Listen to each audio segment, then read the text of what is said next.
সেই সবাই এখন খাই আমার হাতটা চাটবে গো। যারা পেয়ারা বিক্রি করে তারা যদি এইভাবে বিক্রি করে প্রতি বছর হয়ে যাবে ইনশাআল্লাহ। পেয়ারা মাখানো খাবো।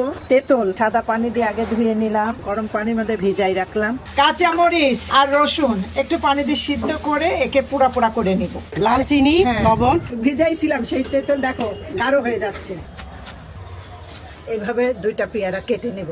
মরিচ আর রসুন সিদ্ধ হচ্ছে। তেঁতুলগুলো এইভাবে গরম পানির মধ্যে থেকে এই যে বিচিগুলো ফেলে দিচ্ছি। কাঁচা মরিচ আর হলো রসুনটা এইভাবে একটু কাঠখোলায় ভেজে নেবেন।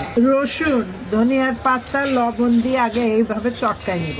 আর এর সঙ্গে এই যে চিনি, আমি বেশি স্বাদের জন্য একটু জিরা, চাট মশলা আপনারা দিতে পারেন, খাঁটি সরিষার তেল, সর্দির তেঁতুলের কারি।